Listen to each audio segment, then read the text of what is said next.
Bapa di dalam surga, kami ini membutuhkan perjumpaan dengan Engkau. Perjumpaan dengan diri Tuhan, bukan sekedar perjumpaan dengan hamba Tuhan yang berkhotbah. Karena itu Tuhan jangan berikan kepada kami sekedar satu buah khotbah. Entah itu khotbah yang baik yang akan menyenangkan telinga kami, mungkin sedikit memuaskan intelektualitas kami, ataupun khotbah yang jelek yang akan mengesalkan dan membuat kami ini bosan. Tuhan, karuniakanlah kepada kami keberadaan-Mu yang mencipta. Karuniakanlah kepada kami firman-Mu yang menata dan memberikan keteraturan. Karuniakanlah kepada kami firman-Mu yang mengaruniakan kehidupan. Berikanlah kepada kami firman-Mu yang diberitakan secara verbal, masuk ke dalam telinga ke hati kami, dan juga berikanlah kepada kami firman secara visual melalui sakramen perjamuan kudus yang akan kami terima. Kuduskanlah kami Tuhan, sehingga kami ini boleh menerima firman-Mu. Ubahkanlah kehidupan kami seturut dengan isi hati Tuhan. Terima kasih Bapak, kiranya nama-Mu dipermuliakan. Dalam nama Tuhan kami Yesus Kristus kami panjatkan segala syukur dan doa kami. Amin. Saudara-saudara sekalian, saya mengajak kita untuk bersama-sama melihat dari kitab Ester. Saudara, kita masih berada di dalam tahapan masa pasca pembuangan. Jadi orang-orang Yahudi sudah mengalami pembuangan dari Tuhan. Yerusalem dipukul, lalu mereka diangkut ke Babel. Tetapi saudara, setelah eranya Raja Kores, maka mereka disuruh pulang dari pembuangan. Ini adalah masa pasca pembuangan. Masa di mana mereka sudah pulang dari pembuangan, tetapi kita tidak bicara tentang sedikit orang yang betul-betul pulang. Banyak di antara mereka yang akhirnya tidak mau pulang. Dan itu akan kita lihat di dalam kitab Ester. Saya berharap saudara-saudara sekalian ketika kita membaca Alkitab sebelum khotbah, ini bukan sekedar satu buah ritual pengantar sebelum nanti masuk ke dalam khotbah. Ketika Anda membaca, harap Anda membaca dan ingin mengetahui isinya. Baik saudara, kita akan melihat ya dalam Ester pasal yang kedua. Kita baca secara bergantian Ester pasal 2 mulai dari ayat 19. Bergantian ya, Ester pasal 2 mulai dari ayat 19 sampai dengan Ester pasal yang ketiga, ayat yang ke-15. Agak panjang dan harap saudara membaca dengan ingin mengetahui isinya. Saya bacakan ayat 19, saudara-saudara sekalian bacakan ayat 20, demikian seterusnya sampai dengan Ester pasal yang ketiga. Selama anak-anak Dara dikumpulkan untuk kedua kalinya, Mordekai duduk di pintu gerbang istana raja. Adapun Ester tidak memberitahukan asal-usul dan kebangsaannya seperti diperintahkan kepadanya oleh Mordekai, sebab Ester tetap berbuat menurut perkataan Mordekai seperti pada waktu ia masih dalam asuhannya. Pada waktu itu ketika Mordekai duduk di pintu gerbang istana raja, sakit hatilah Bigtan dan Teresh. Dua orang sida-sida istana, sida-sida raja yang termasuk golongan penjaga pintu. Lalu berikhtiarlah mereka untuk membunuh Raja Ahasiweros. Tetapi perkara itu dapat diketahui oleh Mordekai, lalu diberitahukannya lah kepada Ester sang ratu, dan Ester mempersembahkannya kepada raja atas nama Mordekai. Perkara itu diperiksa dan ternyata benar. Maka kedua orang itu disulakan pada tiang dan peristiwa itu dituliskan dalam kitab sejarah di hadapan raja. Ester pasal 3. Sesudah peristiwa-peristiwa ini, maka Haman bin Hamedata, orang Agag, dikaruniailah kebesaran oleh Raja Ahasiweros dan pangkatnya dinaikkan serta kedudukannya ditetapkan di atas semua pembesar yang ada di hadapan baginda. Dan semua pegawai raja di pintu gerbang istana raja berlutut dan sujud kepada Haman, sebab demikianlah diperintahkan raja tentang dia. Tetapi Mordekai tidak berlutut dan tidak sujud. Maka para pegawai raja yang di pintu gerbang istana raja berkata kepada Mordekai, "Mengapa engkau melanggar perintah raja?" Setelah mereka menegur dia berhari-hari, tidak didengarkannya juga. Maka hal itu diberitahukan mereka lah kepada Haman untuk melihat apakah sikap Mordekai itu dapat tetap. Sebab ia telah menceritakan kepada mereka bahwa ia orang Yahudi.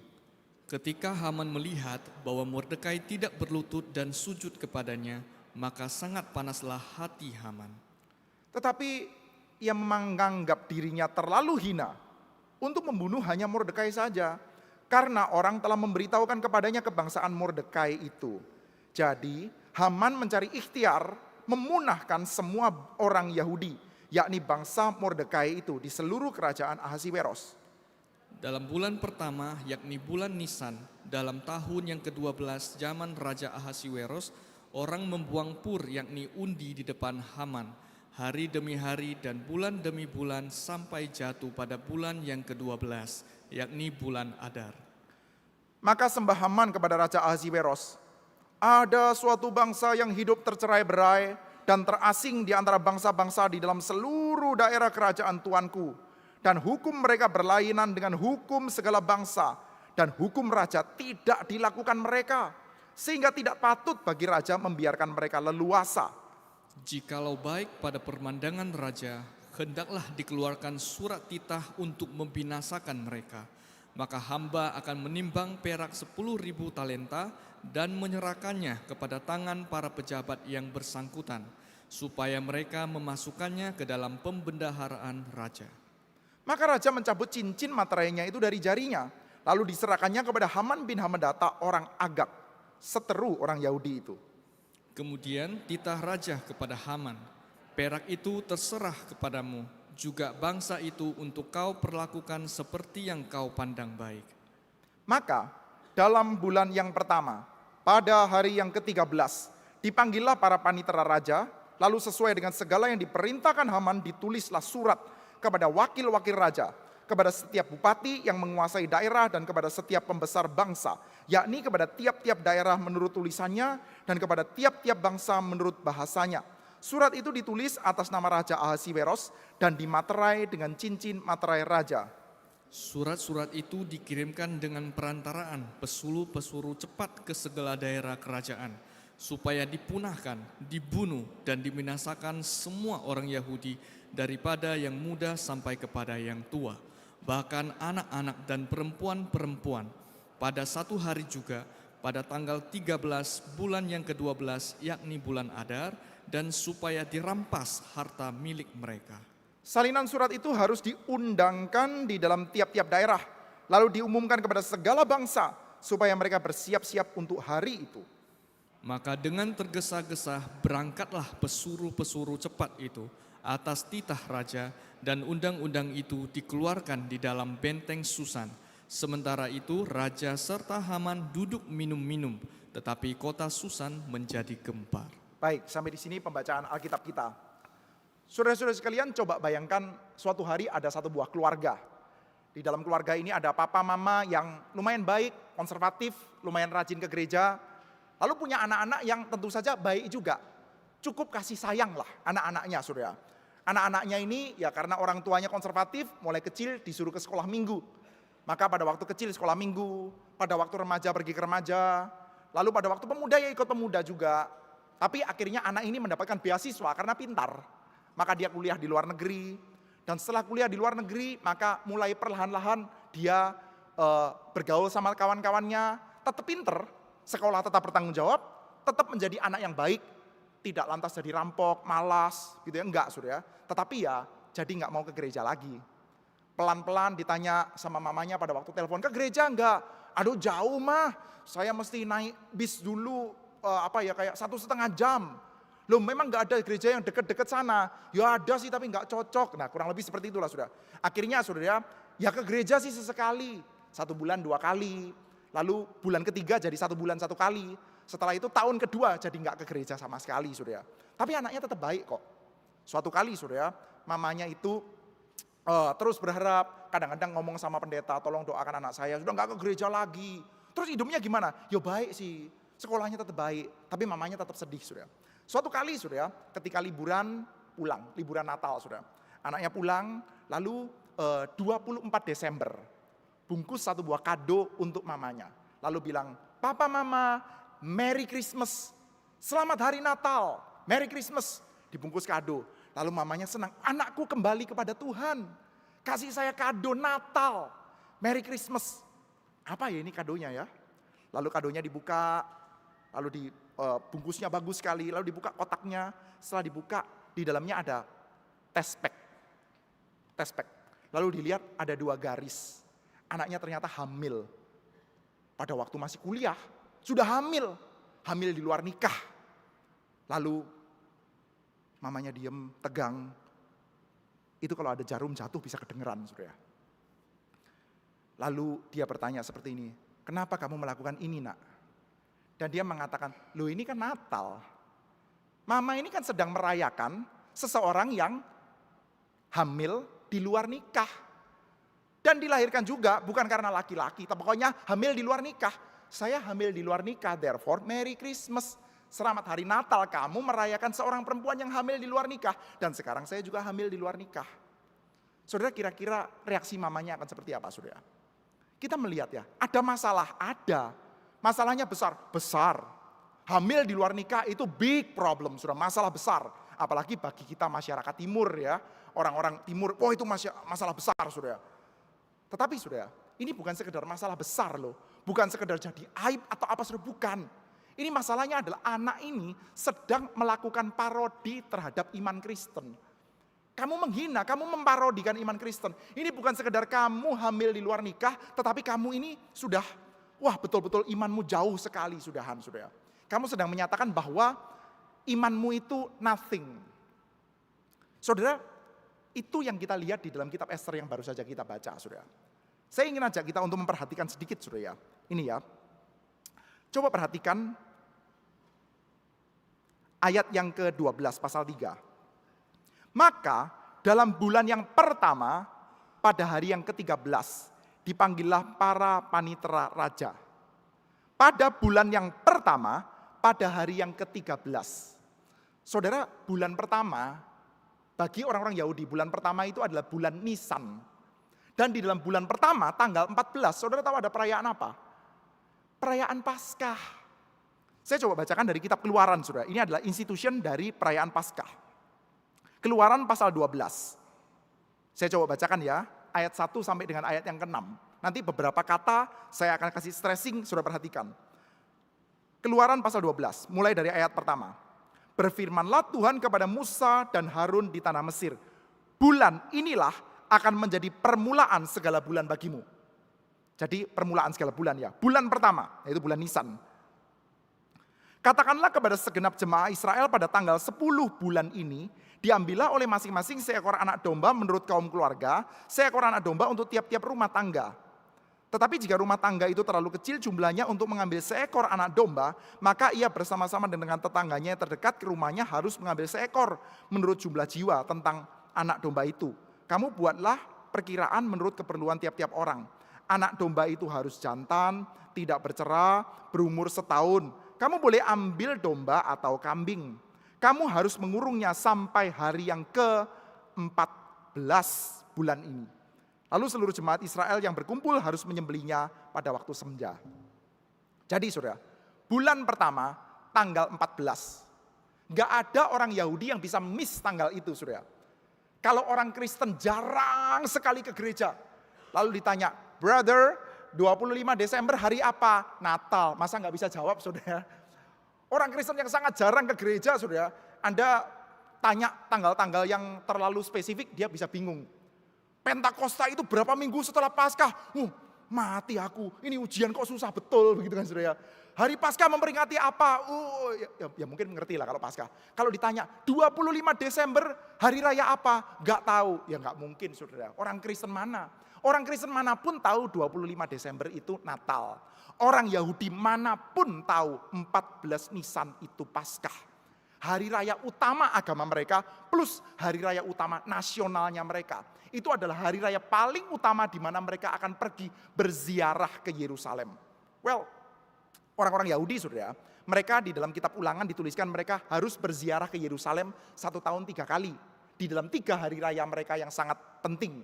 Yaitu Paskah, setelah itu Pentakosta, lalu Pondok Daun atau Sukot atau Tabernakel, saudara. Sama, saudara. Jadi ada Paskah, setelah itu 7 minggu setelahnya ada Pentakosta, setelah itu ada Pondok Daun. Mereka berziarah ke Yerusalem. Tetapi ziarah ke Yerusalem itu kan effortnya gede, saudara. Harus keluarkan uang yang banyak, mereka mesti perjalanan jauh. Kadang-kadang mereka tidak bisa 1 tahun 3 kali, saudara. Uangnya nggak cukup, energinya atau semangatnya juga kurang terlalu besar. Maka kalau suruh pilih 1 kali saja, kapan kira-kira? 1 kali saja, ya datangnya pada waktu Paskah. Paskah hari raya yang sangat utama bagi mereka, saudara. Mirip kayak 25 Desember. Saudara, ngajak orang ke gereja sedikit sulit, saudara. Tapi kalau 25 Desember bahkan, saudara, ada judulnya. Kristal, ya saudara. Saudara tahu kan ya ada judul itu, saudara. Kristal. Apa itu? Kristen Natal. Oke sih, jarang-jarang ke gereja. di Jawa Timur sudah ada satu buah ada satu buah desa. Ini bukan sekedar desa Kristen sudah. Ini adalah gereja yang bisa dikatakan gereja salah satu desa yang dibuka oleh cabang gereja. Anda bayangkan dong, desa bukan dibuka oleh pemerintah, tapi desa dibuka oleh satu buah cabang gereja. Nah saudara, di dalam gereja desa itu sudah bisa dikatakan hampir 100% orangnya bukan cuma Kristen, tapi orangnya adalah orang dari sinode gereja tersebut sudah. Saya tidak usah sebutkan nama sinodenya. Anda bayangkan, ada satu buah gereja, ada satu buah desa, bukan desa Kristen tapi desa GRII. Bayangkan saudara. Seluruh desa Anda tanya itu bukan cuma agamamu apa, Anda tanyanya gerejanya mana. Enggak perlu tanya gerejanya mana saudara. Itu seluruh desa adalah orang GRII semua. Nah, tapi ini bukan GRII saudara. Nah saudara, kami dulu pada waktu saya pelayanan di Malang sering KKR di sana saudara. Maka kalau tanya satu buah gereja, salah satu yang ikonik saudara, tanya di sini anggota gerejanya berapa kakak? Bukan berapa orang saudara, berapa kakak? 1.500 kakak atau gimana saudara? 1.500 kakak saudara. Itu kira-kira kalau kebaktian berapa? Anda bisa tebak. Kalau kebaktian tiap minggu itu berapa? Kalau 1.500 kakak, kebaktian tiap hari minggu berapa saudara? 200. 200 orang sudah lebih sedikit dari kita sudah. 1.500 kakak, ada keluarganya 1.500. Yang kebaktian hari Minggu itu 200. Desanya desa punya gereja itu bisa dikatakan sudah. Tapi sudah kalau Natal, kalau Natal penuh sudah. Kalau Natal itu orang-orang yang nggak pernah ke gereja itu penuh sudah. Saya sering makan di warung itu sudah. Di salah satu buah warung sudah. Ya warungnya itu jualan B2 juga sudah. Lalu ngobrol-ngobrol sama ibu yang jual. Ibu gerejanya mana? Sebelah lah. Sebelahan sudah jalan kaki sama gerejanya. Ke gereja nggak pernah. Nggak pernah ke gereja kecuali Natal. Jadi kalau Natal ya pergi ke gereja loh saudara. Orang Yahudi juga demikian saudara. Paskah itu yang sangat utama. Paskah. Karena apa? Di dalam hari raya Paskah itu mereka memperingati kemenangan. Hari raya Paskah itu mereka bernostalgia dengan kemenangan besar. Kita itu punya musuh. Dan musuhnya kita kuatnya luar biasa. Mesir. Luar biasa Mesir itu ya. Firaun itu kekuatannya besar sekali. Tapi Tuhan Allah gunduli mereka. Tuhan Allah cukur mereka habis-habisan. Dengan cara yang kecil-kecil sedikit-sedikit. Kamu punya pengharapan paling utama ada di mana? Sungai Nil. Sungainya dibikin invalid jadi darah. Kamu punya pengharapan ada di mana lagi? Ternaknya dikasih penyakit. Oh enggak, kami bukan bahasa peternak. Kami itu agrikultur. Oke. Maka panennya kena hujan es, dimakan belalang. Habis-habisan mereka. Gak apa-apa kami punya putra mahkotanya dimatikan sama Tuhan sudah. Aduh mereka kacau sekali. Kami punya militer kuat, militernya dimasukkan ke dalam laut Tiberau sudah. Dan mereka merayakan itu dalam hari raya Paskah. Paskah adalah kemenangan. Mereka bernostalgia dengan betapa kuatnya Tuhan kami. Tapi sekarang sudah Paskah, 14 Nisan. 13 Nisan ada pengumuman yang dibuat bahwa bangsa Yahudi akan dipunahkan. Dari India sampai Ethiopia. Dari wilayah yang ditaklukkan sama Ahasiweros tuh. Semua orang-orang Yahudi akan dimusnahkan. Dan pengumuman itu dibuat pada tanggal 13 Nisan. Ini adalah satu buah parodi saudara. Ini adalah satu buah mocking. Bukan sekedar keadaannya genting nih. Orang Yahudi mau dibunuh. Bukan cuma itu saudara. Tapi masalahnya adalah ini adalah satu buah statement. Penyataan di dalam kitab Esther ini. Tuhanmu itu enggak ada. Tuhanmu itu kuno.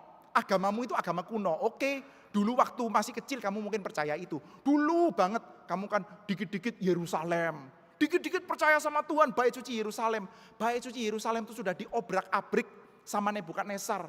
Kagak bisa apa-apa. Tapi kan sudah dibangun kembali. Lah kecil. Tapi dibangun kembali itu pun pakai duit asing. Apa-apaan itu. Masih kamu mau itu berharap kepada bait suci Yerusalem. Yang benar saja. Tapi nanti Tuhan akan memberikan pertolongan. Aduh nanti terus. Orang-orang Yahudi mana sih yang masih mau flexing dengan agamanya? Oh tapi ini loh. Coba ya kita lihat ya. Daniel pasal 7. Di dalam Alkitab kita itu ada nubuatan bahwa nanti Tuhan akan menyatakan kuasanya. Jangan berhenti berharap kepada Tuhan. Saya coba bacakan ya. Daniel pasal 7. Ini nubuatan yang dibuat. Penglihatan. Daniel mengatakan seperti ini sudah. Aku terus melihat dalam penglihatan malam itu. Tampak datang dengan awan-awan dari langit. Seorang seperti anak manusia.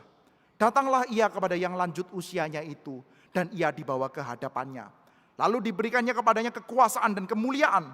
Dan kekuasaan sebagai raja. Dan orang-orang dari segala bangsa, suku, bangsa, dan bahasa mengabdi kepadanya. Kekuasaannya ialah kekuasaan yang kekal, yang tidak akan lenyap, dan kerajaannya ialah kerajaan yang tidak akan musnah. Jadi saudara, orang-orang Yahudi pegang Alkitabnya mereka, pegang kitab Daniel. Suatu hari nanti Tuhan akan memberikan penolong. Sang anak manusia akan pergi kepada yang lanjut usianya, dan kepadanya akan dikaruniakan kerajaan yang kekal, yang menguasai semua bangsa dan semua bahasa. Inilah pengharapan kami. Lalu kami masih bisa berharap kepada Bait Suci Yerusalem. Karena apa? Karena di dalam kitab Hagai, pasal 2 ayat 9, Hagai, nabi itu mengatakan, tenang, Yerusalem nanti akan dipulihkan oleh Tuhan. Dan Yerusalem yang kamu pikir kecil ini nanti akan kemuliaannya lebih daripada bait suci yang pertama. Lebih daripada bait sucinya Salomo. Kapan itu? Nanti. Tunggu tanggal mainnya. Don't miss. Saudara, ini agak sedikit mirip ya. Dengan kalau sekarang itu ada anak-anak kecil. Atau orang-orang yang sudah mulai dewasa, saudara. Diajarin sama orang tuanya yang Kristen. Nah, kamu jangan lupa ya. Kalau mau apa-apa itu harus memulai hari dengan Tuhan. Ada kan orang tua yang memberikan nasihat seperti itu kepada anaknya. Jangan lupa sebelum bekerja, sebelum apa-apa, berdoa dulu saat teduh dulu. Sebentar sajalah ya, wis enggak apa-apa. 15 menit, 20 menit masih lumayan lah. Jangan lupa berdoa untuk hari-harimu. Jangan lupa baca bagian Alkitab, membekali kamu. Pasti Tuhan Yesus akan menolong. Tapi mah sekarang pekerjaan saya lagi struggle. Pokoknya kamu setia saja sama Tuhan, pasti Tuhan akan menolong. Kapan? Kapan? Gak pernah terbukti. Dan ketika saya terus-menerus pasti Tuhan tolong, pasti Tuhan tolong. Bait suci Yerusalemnya hancur. Sudah jelas-jelas orang Yahudi itu dulu berharapannya adalah bait suci, bait suci, bait suci. Bait sucinya hancur. Sekarang orang tuanya masih tetap mau ngomong seperti itu. Dan seperti biasa, nabi-nabi itu masih flexing sama Yudaisme. Yudaisme sudah kalah kok, bait suci sudah hancur kok. Sudah dibangun lagi dan nanti akan jadi besar. Ingat ya kata-katanya Nabi Daniel. Nah, ini mirip seperti kayak orang tua kasih tahu. Dulu kan Pak Pendeta bilang kalau kamu sabar, tetap mencintai Tuhan, tetap baca Alkitab tiap hari, sebelum mulai bekerja, minta tolong sama Tuhan, nanti pasti Tuhan Yesus akan berkati. Kapan? Nanti. Nah terus menerus nanti terus sudah. Nah sekarang ini faktanya sudah, Ahasiweros punya kerajaan yang meliputi sangat banyak bahasa. Sekarang sudah ada di depan mata mereka sudah. Ahasiweros begitu kuat, kerajaannya itu meliputi 3 benua sudah. Bayangkan sudah. Mulai dari lembah Indus sudah, sampai di Timur Tengah, sampai ke Afrika Utara sudah. Anda bisa membayangkan sudah, menyentuh 3 benua sudah. Benua Asia ya iya, benua Afrika ya iya, Eropa pun sudah disenggol sudah ya. Makanya dia bisa perang lawan Yunani sudah. Sudah tahu kan ya, pertempuran yang diabadikan di dalam film 300 itu sudah. Karena mau menguasai Yunani, cuman kalah sih gitu ya. Ya kalah pun sudah, tapi bagaimanapun juga kekuasaannya itu meliputi sampai 3 benua sudah. Mau menunggu, nanti Tuhan Yesus akan berkuasa, menguasai seluruh dunia. Kapan? Nanti. Kamu yang percaya pada Tuhan Yesus, nanti Tuhan akan tolong. Kapan? Nanti. Tapi ini sekarang masalahnya. Sekarang itu Ahasiweros sudah kuasanya itu begitu besar. Oleh karena itu, apa yang kita mesti lakukan dalam keadaan seperti ini?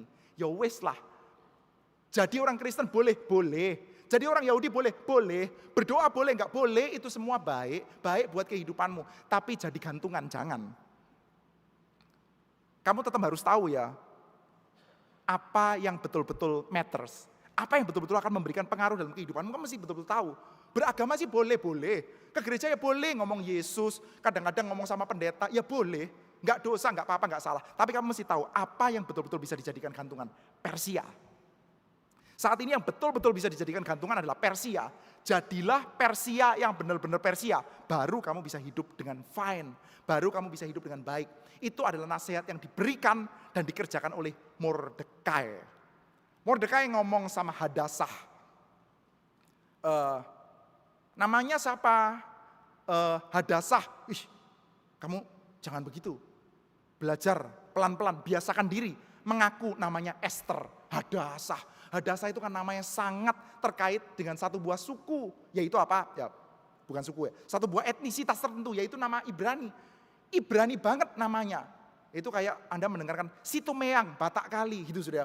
Hadasah itu Yahudi kali. Aduh terlalu Yahudi seperti itu. Ini gak laku lah, nama Yahudi gak laku di sini. Kamu mesti membiasakan diri dengan nama yang baru ya, Esther.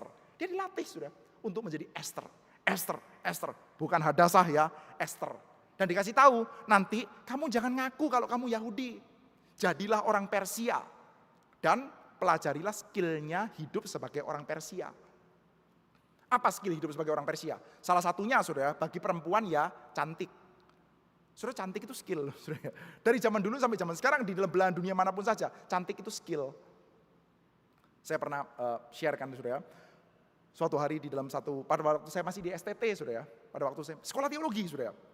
Pada waktu masih di STT saudara, ada kami dulu sering pergi persekutuan doa saudara. Dari Sunter, kami dulu masih di Sunter belum di Kemayoran saudara. Persekutuan doa pergi ke Tanah Abang. Ya, kalau persekutuan doa itu selalu Tanah Abang saudara. Lalu pagi-pagi hari Sabtu pagi persekutuan doa pergi ke Tanah Abang. Nah biasanya setelah pulang ada mobil angkutan yang saya setir misalnya. Itu mobilnya dari MRI Sunter. Saya nyetir bawa seluruh anak saudara. Satu mobil L300 muat orang berapa? 10 atau berapa gitu saudara. Tapi juga ada mahasiswa yang tidak ikut mobil itu karena mahasiswanya mungkin cukup punya uang ya, punya mobil sendiri sudah. Kadang-kadang setelah selesai mereka pergi pelayanan, nggak ikut mobil rakyat seperti kami. Kami rakyat jelata sudah. Tapi ada mahasiswa STT yang tidak rakyat jelata, punya mobil sendiri sudah. Nah suatu kali yang punya mobil sendiri ini sudah berkata kepada seorang anak penatua, tidak kebetulan cantik sudah. Ayo saya anterin yuk, ayo saya anterin. Nggak usah kok, nggak usah. Ayo saya anterin, nggak apa-apa kok. Gak usah kok, kita gak sejalan, nanti papa juga jemput. Gak apa-apa, gak sejalan juga gak apa-apa. Namanya mobil tuh, cuman gini-gini aja, cuman gas rem, simpel lah gitu ya. Gak usah kok, akhirnya papanya jemput sudah. Setelah itu sudah ada, muncul yang lain, bukan anaknya penatua, dan kurang cantik. Cuman dia punya sejalan sudah ya. Dia bilang, kok bisa bareng sama lu enggak? Waduh aku buru-buru sudah. Ini anak STT sudah. Tapi ya kita tahu sudah ya, cantik itu skill. Oleh karena itu cantik itu perlu sudah ya, perlu orang untuk skill kehidupan sudah. Dan Esther tahu betul itu sudah, Mordekai tahu betul sudah. Untuk kamu hidup sebagai seorang perempuan butuh cantik, butuh menarik. Di dalam dunia kita sudah, kecantikan macam-macam sudah.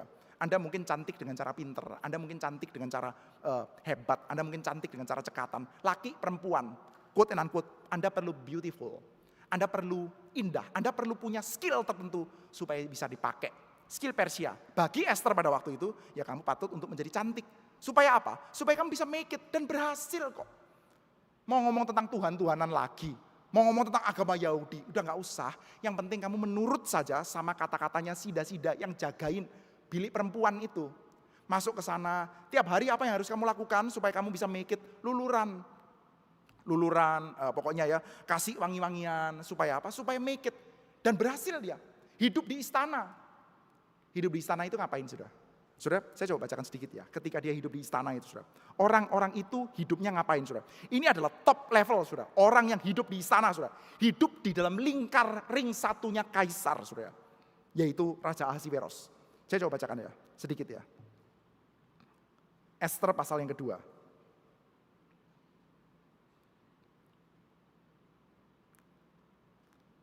Mulai dari ayat yang ke-8. Setelah titah dan undang-undang raja tersiar dan banyak gadis dikumpulkan di dalam benteng Susan di bawah pengawasan Hegai, maka Esther pun dibawa masuk ke dalam istana raja di bawah pengawasan Hegai, penjaga para perempuan.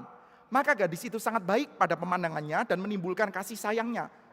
Sehingga Hegai segera memberikan wangi-wangian dan pelabur padanya. Dan juga 7 orang dayang-dayang yang terpilih dari istana raja. Kemudian memindahkan dia dengan dayang-dayangnya ke bagian yang terbaik di dalam balai perempuan. Esther tidak memberitahukan kebangsaan dan asal-usulnya karena dilarang oleh Mordekai. Tiap-tiap hari berjalan-jalan Mordekai di depan pelataran balai perempuan untuk mengetahui bagaimana keadaan Esther dan apa yang berlaku atasnya. Tiap-tiap kali seorang gadis mendapat giliran untuk masuk menghadap Raja Ahasiweros. Sebelumnya ia dirawat menurut peraturan bagi para perempuan selama 12 bulan. Sebab seluruh waktu itu digunakan untuk pemakaian wangi-wangian. 6 bulan untuk memakai minyak mur, 6 bulan lagi untuk memakai minyak kasai, serta lain-lain wangi-wangian perempuan. Lalu gadis itu masuk menghadap raja, dan segala apa yang dimintanya harus diberikan kepadanya untuk dibawa masuk dari balai perempuan ke dalam istana raja. Pada waktu petang ia masuk, pada waktu pagi ia kembali. Tetapi sekali ini ke dalam balai perempuan, yang kedua di bawah pengawasan Saagas, sida-sida raja penjaga para gundik. Ia tidak diperkenankan masuk kecuali lagi menghadap raja. Kecuali jika raja berkenan kepadanya dan ia dipanggil dengan disebutkan namanya. Jadi saudara, Anda kalau bisa jadi top level, bisa jadi orang yang paling utama di dalam kerajaan Persia, Anda akan ngapain? Hidup nikmat. Setiap hari hidup di istana. Ngapain? Dikumpulkan bersama dengan putri-putri yang lain. Ngapain? Nunggu dipakai. Saudara coba bayangkan saudara. Raja kumpulkan perawan-perawan saudara dari 127 provinsi di wilayahnya dia. Satu provinsi kira-kira bisa dapat berapa perawan? Ya kita nggak tahu lah saudara, hitung-hitungan. Tapi katakanlah satu provinsi ketemu 10 perempuan cantik saudara. Dikumpulkan dalam istana, bisa ada 1.000 orang saudara. Ini Anda bayangkan saudara, kalau misalkan Esther itu ditangkap ya, mulai dipasang luluran, masuk ke dalam top level, berhasil saudara. Kira-kira seumur hidup ya, kalau dia misalkan usia 15-an, sampai usia 45 sudah ditendang terus saudara kira-kira ya. 15-an sampai usia 45 sudah. Dalam waktu 20 tahun kira-kira sudah bisa dipanggil berapa kali. Raja punya stok 1.000 sudah. Katakanlah sudah, punya stok 1.000 perempuan. Hari ini saya kangen sama yang mana ya?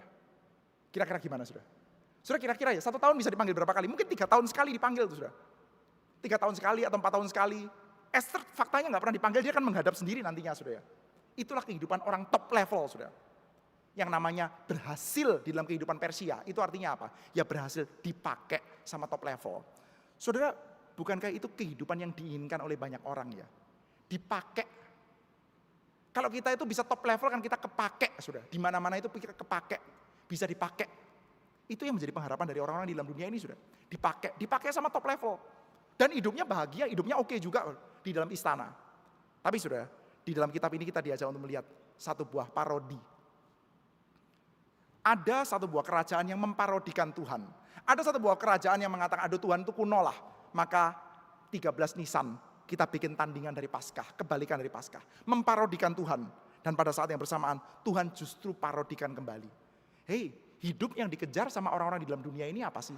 Nunggu dipakai. Ya sudah nungguin aja.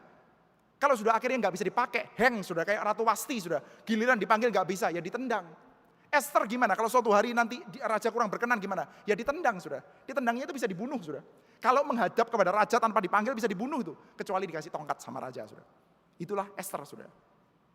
Tapi gimana sudah? Ya itu adalah the name of the game lah. Caranya hidup ya kayak gitu. Mau gimana lagi? Anda mau berharap apa saudara ya? Saudara, di dalam dunia ini saudara, orang itu kan berusaha sedapat mungkin kalau bisa jangan kena tendang. Oleh karena itu Anda harus bisa, kalau bisa, sampai masa tua tetap bisa dipakai. Dulu pada waktu di Malang saudara, ada satu orang yang sudah cukup berumur, dia bisnismen, kelihatannya dia punya uang yang sangat banyak saudara ya, kelihatannya. Saya tidak tahu lah aslinya seperti apa, kan saya nggak pernah ngecek net worth-nya orang ya saudara. Dia mengatakan seperti ini, Pak, jadi orang itu ya harus bisa pegang uang sampai usia tua. Jangan sampai kita bergantung sama. Ini kata-katanya dia, saudara. Saya tidak sepenuhnya setuju ya, saudara. Dia mengatakan seperti itu. Jadi orang itu harus pegang uang. Meskipun sudah tua, harus tetap bisa pegang uang, Pak. Karena apa? Kalau enggak, ya nanti kamu akan dibuang. Kurang lebih seperti itu, saudara. Saudara, sebetulnya ya, ini kan keadaan di mana kamu itu masih pegang uang, nggak pegang uang, sudah dibuang tuh. Pada dasarnya kamu itu sudah dibuang sejak kamu muda. Tapi kamu tidak dibuang karena apa, saudara? Yang tidak dibuang itu isi dompetmu. Bukan kita. Kitanya udah dibuang dari kemarin-kemarin. Tapi sepanjang kamu tua, isi dompetmu masih ada ya, kamu tetap akan ada. Ya kurang lebih seperti itu sudah dunia kita sudah. Yaitu apa? Sepanjang kamu masih bisa dipakai, ya dipakai. Kalau enggak, ya sudah dibuang. Masuk dalam masa pensiun. Nah kurang lebih seperti itu sudah. Nah ini adalah masa-masa yang menakutkan bagi banyak orang. Sistem kerja dunia kita memang begitu sudah. Kemarin sempat cerita-cerita sudah. Salah seorang penutua di tempat kita sudah. Dia kerjakan bisnis. Lalu banyak punya teman-teman yang pekerja profesional. Lalu usia 50 something sudah mulai agak bingung tuh. Gimana ya? Sudah pensiun, sudah terima uang, tapi selama ini nggak biasa bisnis. Hidupnya mulai bingung tuh. Bingungnya karena apa? Bingungnya karena sebentar lagi saya sudah nggak kepake. Ini kalau uangnya habis itu betul-betul nggak kepake sama anak pun bisa ditendang tuh. Sama siapa-siapa, memang cara mainnya dunia kita begitu. Cara main dunia Persia ya begitu. What do you expect? Ya udahlah mau gimana lagi. Tapi surya, untungnya dalam tanda kutip ya, di dalam kitab Esther nih, untungnya tiba-tiba saja sudah muncul seperti kayak superhero sudah. Ada seorang Yahudi yang bernama Mordekai yang mempertahankan keyahudiannya, menolak untuk tunduk kepada Haman. Nah ini sudah orang Yahudi, bagus sudah. Coba lihat sudah, ini namanya orang Yahudi. Nah, kita lihat ya, sedikit ya, tadi bagian yang kita baca. Pada waktu itu ketika Mordekai duduk di pintu gerbang istana raja, sakit hatilah Bigtan dan Teresh, 2 orang sida-sida raja yang termasuk golongan penjaga pintu. Lalu berikhtiarlah mereka untuk membunuh Raja Ahasiweros. Tetapi perkara itu dapat diketahui oleh Mordekai, lalu diberitahukanlah kepada Ester sang ratu, dan Ester mempersembahkan kepada raja atas nama Mordekai. Perkara itu diperiksa dan benar, maka kedua orang itu disulahkan pada tiang dan peristiwa itu dituliskan dalam kitab sejarah di hadapan raja. Jadi saudara, tadi kita melihat kayaknya desperate ya, orang-orang Yahudi ini sudah mulai meninggalkan Tuhan, imannya juga nggak bisa dipertahankan, diparodikan di dalam kerajaan Persia, dan mereka cuma sekedar menjadi pion saja. Ester yang sudah hidupnya paling bagus pun, paling bagus, paling banter ya, nunggu 3 tahun sekali dipanggil sama raja untuk ditidurin, setelah itu ya sudah. Aduh, hidup kok kayak gini ya. Bersyukur sudah. Tiba-tiba saja muncul orang Yahudi.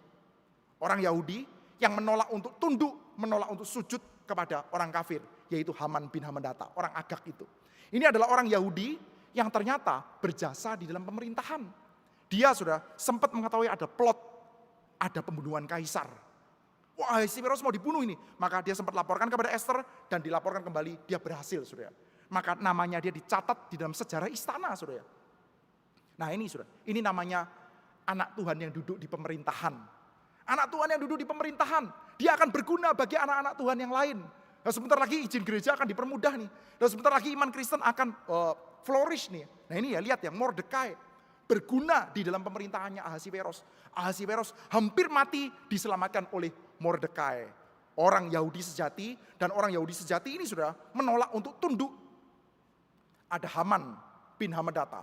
Raja bikin peraturan, semua orang harus sujud sama dia. Mordekai mengatakan tidak mau. Kenapa tidak mau? Karena alasannya, I am a Jew. Saya Yahudi. Sebagai orang Yahudi, saya tidak mau tunduk kepada Haman bin Hamedata, orang Agag. Orang Agag, saudara. Saudara kalau lihat di dalam kitab Samuel, Agag itu adalah salah seorang raja kerajaan Amalek. Pada waktu zamannya Saul, saudara, Tuhan Allah melalui Samuel mengatakan, orang-orang Amalek harus dikalahkan habis. Tapi Saul pikir, perang kalau babat habis, ya di mana cuannya? Di mana-mana perang itu urusan ekonomi, ya ada urusan ideologi lah. Tapi perang itu sebagian besar urusan ekonomi. Jadi kalau ada orang perang terus-menerus itu mungkin nggak ada yang diuntungkan, sudah. Bisnis senjata kah, whatever, sudah. Perang itu urusan ekonomi. Jadi Saul pikir, tentu kalau kita ngomong narasinya perang demi Tuhan tentu, tapi di belakangnya ada urusan ekonomi, ada backdoor deal-nya, saudara. Nah, maka saudara Saul pikir, perang lawan orang Amalek, habisi mereka semua. Ya habisi yang lemah-lemah, habisi yang gak berguna. Kambing, domba, sapi yang kurus-kurus ya habisi. Yang gemuk-gemuk disimpan, yang bagus-bagus disimpan. Namanya perang itu harus ada cuannya dong. Maka saudara, Raja Amalek, Agag sudah dibiarkan saudara. Samuel marah saudara. Samuel marah, kamu tidak menuruti perintah Tuhan. Maka Raja Agag diambil, dicincang sama Samuel saudara. Dan sekarang saudara, ada orang Agag. Haman bin Hamedata, orang Agag itu. Dan Mordekai sebagai orang Yahudi, pantang saya sujud sama orang Agag. Pantang saya sujud sama Haman bin Hamedata. Bukan sekedar karena orang Yahudi gak boleh sujud, tapi karena kamu adalah orang Agag. Pantang saya. Saya pertahankan iman saya. Tidak mau tunduk kepada bangsa Amalek. Tidak mau tunduk kepada orang Agag. Wah, bagus ya saudara. Ini adalah anak Tuhan yang duduk di pemerintahan. Tapi saudara, benar bagus gak sih orang Yahudi satu ini saudara? Saudara coba cek ya. Kalau dia adalah the real Jews, kalau dia betul-betul adalah pengharapan dari bangsa Yahudi, coba lihat pertama-tama saudara. Loh dia ini kenapa kok ada di kota Susan? Sebagai orang Yahudi yang saleh, pada waktu Raja Kores mengatakan, sekarang kamu boleh pulang ke tanah Yudea, baliklah ke Yerusalem, bangun bait sucimu. Kagak mau tuh dia. Dia memilih untuk tinggal di Susan, saudara. Dia memilih untuk tinggal di sekitar senter kekuasaan. Itu yang pertama, saudara. Kedua, dia juga menasihati Ester, jangan sampai ketahuan kalau kamu Yahudi ya. Dia pernah malu betul sudah dianggap sebagai Yahudi sudah. Maka sekarang sadar, tiba-tiba saja tahu-tahu beriman, saya Yahudi. Ya bukan tiba-tiba beriman lah. Tapi apa sudah? Ketika urusan personality-nya dia sudah, urusan personal, saya nggak mau tunduk sama Haman. Ini urusan personal saja, bukan urusan iman. Urusan imannya, kalau sudah urusan iman Yahudi, Ester disuruh sembunyikan kok. Tapi sekarang, karena saya suruh tunduk dan saya tidak rela tunduk, maka saya mengatakan nggak mau. Saya Yahudi. Yahudi macam apa ini sudah? Selanjutnya sudah, sekali lagi ya, Ini keputusan dibuat tanggal 13 Nisan. Orang Yahudi sudah, 13 Nisan. Katakanlah mereka nggak ikut pulang, tapi harusnya ziarah dong. 13 Nisan, harusnya kamu pergi ke Yerusalem di 13 Nisan, ibadah ini. Waktu ibadah, mirip sudah. Ini ada orang Kristen, 24 Desember. Bukannya Natalan malah, yang ngapain sudah? Ke kafe atau gimana sudah? Cari tempat yang enak sudah. Ini apa-apa nih? Yahudi macam apa ini? Sekarang yang seperti ini mau jadi harapan bagi orang-orang Yahudi sudah. Justru yang seperti ini sudah akhirnya membuat satu buah keadaan di mana orang Yahudi dalam keadaan yang sangat-sangat berbahaya sudah. Karena apa? Karena sekarang orang-orang Yahudi diputuskan akan dimusnahkan sudah. Haman bin Hamedata ini orang gila sudah ya. Orang kalau sudah punya power kadang-kadang gila sudah. Kalau sudah gila hormat tuh kadang-kadang gila. Saya coba bayangkan ya. Ada seorang pejabat daerah sudah. Atau seorang pejabat pusat loh sudah. Datang ke Kepri sudah. Atau orang yang meninjau bencana sudah, misalkan ya dari pusat sudah, politisi sudah datang ke Sumatera sudah, lalu meninjau bencana sudah. Oh, orang-orang senang sudah, terima beras gitu, orang-orang senang sudah. Tapi ada satu orang Tionghoa yang mengatakan, udah nggak usah pencitraan. Lalu dia lihat, siapa orang yang tidak terima saya ini? Orang Tionghoa. Oke. Mau marah sama satu orang ini? Wah, saya terlalu mulia untuk marah cuma sama satu orang. Maka setelah itu dia bikin kepres, bikin undang-undang bahwa semua suku Tionghoa dikumpulkan semua, disuruh transmigrasi, dikumpulkan semua, dimasukkan dalam satu buah pulau, lalu pulau itu dinuklir sudah. Ini kan aneh sudah, gila banget sudah keputusan seperti ini sudah. Dan itu keputusan yang Haman sudah. Orang dengan kuasa yang gede sudah, bisa melakukan tindakan yang gila seperti ini sudah. Terus sudah, dalam keadaan seperti ini, siapa yang mau jadi pengharapan sudah? Orang Yahudi, Mordekai. Justru sebaliknya gara-gara Mordekai, semua orang Yahudi mau dimusnahkan sudah. Sekarang siapa yang bisa jadi pengharapan? Ahasiweros. Rajanya mungkin kali ini akan waras sedikit. Hah? Memusnahkan satu buah suku, ngapain? Gak usah lah, gak usah. Tapi sudah ya, kalau kita mau melihat ya, memusnahkan satu buah suku, itu kalau dihitung-hitung mungkin gak terlalu oke ya. Tapi masalahnya Haman tuh kan ngomong ya, saya timbang 10.000 talenta perak. Oke, 10.000 talenta perak, boleh gak dikasih? Saya mau musnahkan satu buah bangsa ini. Raja pikir-pikir sudah, yang mau dimusnahkan siapa sih? Orang Yahudi, ya nggak penting-penting banget lah. Mau ada ya nggak apa-apa, nggak ada ya nggak apa-apa. Tapi 10.000 talenta perak, itu sudah beratnya kurang lebih sudah sekitar 300 ton sudah. Coba bayangkan 300 ton perak sudah. Ya dihitung-hitung ya sudah orang Yahudi mati ya udah nggak apa-apa lah. Nggak apa-apa, mereka itu ya cuman angka lah orang-orang Yahudi mati ya nggak apa-apa. Yang penting saya dapat 10.000 talenta perak. Bisa buat mendanai perang lagi tuh, jangan-jangan sebentar lagi kita bisa kalahkan tuh Yunani. Oke juga kan ya 10.000 talenta perak sudah. Saudara, itulah dunia kita, saudara. Dunia yang memparodikan Tuhan dan sekarang diparodikan balik oleh Tuhan, saudara. Yaitu apa? Manusia dengan manusia lain. Itu gak ada yang memandang manusia lain itu betul-betul sebagai manusia, saudara. Saudara, saudara pernah dengar lagunya John Lennon, saudara? Judulnya Imagine. Lagu itu ya kurang lebih sudah di dalam liriknya ada kata-kata ini. Coba bayangkan ya, imagine there's no heaven. Bayangkanlah juga ya, bahwa di atasnya kita itu cuma langit. Above us only sky. No hell below us. Semua seluruh dunia akan hidup bersatu. Begitu sudah. Kalau nggak ada religion, nggak ada agama, nggak ada sorga, nggak ada neraka, maka dunia akan bersatu. Semua orang akan bergandengan tangan. Enggak sudah. Nggak ada Tuhan yang terjadi seperti ini sudah. Satu orang dengan orang yang lain, maka orang yang lain itu akan dianggap sebagai alat. Saudara, ginilah saudara. Saudara lihat dalam hidup sehari-hari lah. Saudara lihat tukang parkir. Nggak usah jauh-jauh, tukang parkir. Kalau Anda lihat, Anda sering pergi ke Pasir Putih, kemana saudara. Tukang parkir nggak pernah dilihat mukanya, Anda heran nggak? Nggak kan? Biasa. Di dalam dunia kita ya begitu saudara. Dunia yang makin lama makin tidak bertuhan itu saudara. Makin lama ya begitu saudara. Orang sama orang lain, itu mereka tuh alat saja itu. Tukang parkir itu apa? Tukang parkir adalah tukang parkir. Harganya adalah 4.000 ya sudah itu. Kamu adalah tukang parkir. Kamu bukan manusia. Manusia sama manusia yang lain itu seperti itu sudah. Tools, alat saja itu. Pion. Ya alatnya kadang-kadang kalau yang nggak terlalu berguna ya pion. Jumlahnya banyak, gunanya kecil. Ada yang jumlahnya sedikit, gunanya besar ya dia agak lebih dihargai. Sudah. Ya dunia ini seperti itu. Beberapa waktu yang lalu sudah saya sempat lihat sedikit ada satu buah interview sudah. Interview dari pembantu-pembantu di Asia Tenggara yang kerja di Singapura sudah. Kerja kepada tuan-tuan besar di Singapura sudah. Ini orang dari Filipina, dari Thailand atau dari Kamboja begitu sudah. Jadi pembantu dia di interview sudah. Dia bilang, "Ya, saya kadang-kadang masuk ke dalam restoran, bos saya masuk bersama dengan anjingnya. Anjingnya duduk di sampingnya. Saya duduk nungguin gitu ya.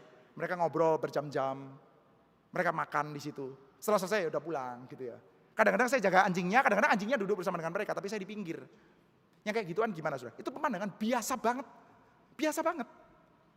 Bosnya nggak bisa bayarin buat dia makan. Ya bisa lah, urusan kecil tuh. Tapi ya ngapain? Namanya pion kok. Inilah dunia kita sudah. Dunia yang tidak bertuhan yang kayak begitu sudah. Dunia Persia ya begitu. Heran sudah, mau protes. Ya ngapain protes? Ya memang semuanya begitu sudah. Saudara, kalau kita lihat ya, orang-orang Yahudi itu ya, John Lennon mengatakan sudah, mimpi nggak ada agama. Sudah agama Kristen mengajarkan hari ini sudah kita perjamuan kudus. Sudah perjamuan kudus ini mengingatkan apa sudah?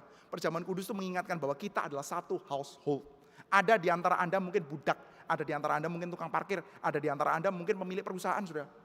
Tapi sudah, siapapun jadi antara kita, duduk bersama. Duduk bersama bukan cuma antara bos sama tukang parkir, duduk bersama antara pemilik alam semesta dengan kita orang berdosa sudah. Bukan sekedar pemilik alam semesta makan semeja dengan kita, tapi pemilik alam semestanya yang menjadi hidangan. Pemilik alam semesta itu yang dikorbankan di atas meja dan kita yang konsum, saudara. Itulah cerita Kristen, saudara. Saudara, dunia kita mengatakan kalau kita nggak punya cerita itu, the world will live as one, saudara. Imagine, ya imagine-nya sendiri, saudara. Katakan sama John Lennon, saudara. Ya itu sudah terjadi sudah di Persia, saudara. Mau apa? Sekarang mau berharap pada siapa, saudara? Ahasiweros. Ya nggak bisa lah. Ahasiweros sudah disogok pakai 10.000 talenta perak. Ini kalau diuangkan zaman sekarang ya nggak tahu lah, ratusan juta dolar lah, saudara. Untuk orang-orang Yahudi yang nggak ketahuan asal usulnya, ya udahlah, saudara. Orang-orang di Sumatera Utara, saudara. Tadi kita sama-sama doakan, saudara. Orang-orang di Sumatera Utara, orang-orang Aceh, saudara. Kira-kira, saudara, apa yang terjadi dengan mereka? Saudara, enggak sulit kan ya untuk melihat ya. Beberapa orang dari Jakarta, saudara, tiba-tiba saja pencitraan, tiba-tiba saja peduli banget, saudara. Lah itu sudah belasan tahun ada satu buah keputusan yang dibikin secara konstan, saudara. Tanpa memikirkan, saudara. Itu di sana ada ceritanya, saudara. Ada cerita orang yang mati dan sebagainya. Aduh, saudara coba bayangkan ya, 800 orang mati ya. 800 orang mati. Setiap orang itu bisa dibikin cerita loh. Setiap orang. Every single person itu kan punya cerita, saudara. Bapak yang mati itu siapa, hidupnya bagaimana, mungkin dia lurah, mungkin dia guru, mungkin dia adalah bapak, mungkin dia adalah, setiap orang itu punya cerita, saudara. Tapi cerita itu enggak dianggap pion, saudara. Kadang-kadang saudara ya memang diangkat sedikit saudara. Seorang ibu yang menggendong mayat anaknya yang basah diambil dari sungai. Aduh, I don't care lah. Mati-mati aja pion kok. Ya itulah dunia Persia. Itulah dunia yang tidak kenal Tuhan saudara. Ada 300 ton perak. Gak usah protes lah. Jadi saudara sekarang, kepada siapa mereka mau berharap? Mordekai. Justru gara-gara Mordekai mereka akan musnah. Kepada siapa mereka mau berharap? Ahasiweros. Dikasih sumpel 300 ton perak, beres saudara. Kita hari ini saudara ya, hari ini adalah Advent minggu kedua saudara. Kita mengharapkan adanya shalom, kita mengharapkan adanya peace. Di mana peace-nya? Orang Yahudi yang paling bisa diharapkan Mordekai, ya jadinya cuma seperti itu saudara. Di mana kita bisa mengharapkan? Kita bersyukur saudara, kita punya orang Yahudi yang lain saudara. Orang yang datang sebagai orang Yahudi dan tidak pernah merahasiakan keyahudiannya. Tidak pernah malu diakui sebagai Yahudi bersama dengan orang Yahudi yang lain. Bahkan saudara, dia adalah Allah yang tidak malu diakui sebagai manusia. Justru dia assume keberadaan sebagai manusia yang berdosa. Dia tidak berdosa, tapi dia dijadikan berdosa karena kita. Saudara. Dia assume keadaan manusia berdosa seperti kita. Itu yang kita harapkan di dalam Advent. Dan kalau di dalam Yahudi, Mordekai itu saudara, gara-gara dia, seluruh orang Yahudi hampir-hampir dibinasakan saudara. Tetapi saudara, sekarang kita melihat gara-gara Yahudi yang satu ini, yaitu Yesus Kristus saudara. Semua orang yang binasa jadi bisa memiliki kehidupan. Karena dia yang mengorbankan dirinya sendiri. Itu yang kita harapkan, itu yang kita mimpikan di dalam Advent ini saudara. Yang kita nanti-nantikan ketika kita menantikan kedatangan Yesus Kristus saudara. Ini cerita saudara dan saya. Cerita kehidupan masyarakat Persia. Cerita kehidupan di mana kita mengatakan bahwa, aduh mungkin agama udah kuno ya. Kekristenan ya bolehlah, tapi ya lucu-lucuan saja saudara. Keadaan seperti kayak, iya kita mau menggantung kepada siapa, berharap kepada siapa. Tapi kitab suci kita menyatakan sudah, Ahasiweros gak bisa jadi gantungan. Haman apalagi. Lalu Mordekai ya apalagi. Dia cuma ngurusin urusan kesenangannya dan mukanya dia sendiri sudah. Sudah dalam keadaan seperti ini di tengah-tengah dunia di mana orang dan orang lain itu cuma ya bidak-bidak catur saja. Kalau Anda pion ya nilai Anda 1. Kalau Anda kuda nilai Anda 3. Kalau Anda bishop ya nilai Anda 4. Kalau Anda benteng nilai Anda 5, kalau Anda queen ya nilai Anda agak lebih tinggi. Tapi pada dasarnya Anda tools saja. Tools untuk raja supaya bisa dipakai saja saudara. Tapi kita bersyukur kita punya raja yang datang untuk para pion. Raja yang justru, ini permainan catur yang sangat aneh saudara. Raja yang disacrifice supaya pionnya bisa selamat saudara. Itulah raja yang saudara dan saya punyai saudara. Raja yang sebentar lagi saudara akan kita rayakan. Bukan sekedar makan sehidangan, tapi menjadi hidangan bagi setiap kita. Kiranya Tuhan menyertai setiap kita. Mari kita bersama-sama berdoa di hadapan Tuhan. Bapa di dalam surga, kami bersyukur di hadapan-Mu Tuhan karena Engkau memperkenankan kami untuk kami boleh bersama-sama memiliki kitab suci kami boleh bersama-sama mempercakapkannya, kami boleh belajar untuk menghayati apa yang kami sedang alami dan apa yang kami sedang terima di dalam Tuhan Yesus Kristus. Kami bersyukur Tuhan, kami masih boleh berharap akan adanya shalom. Kami boleh berharap akan adanya damai sejahtera karena Kristus yang sejatinya telah memberikan hidupnya sehingga kami yang berada di bawah kutukan kematian justru dibalikkan untuk menerima kehidupan. Terima kasih ya Tuhan, kiranya nama-Mu saja dipermuliakan. Dalam nama Tuhan kami Yesus Kristus, kami panjatkan segala syukur dan doa kami. Amin.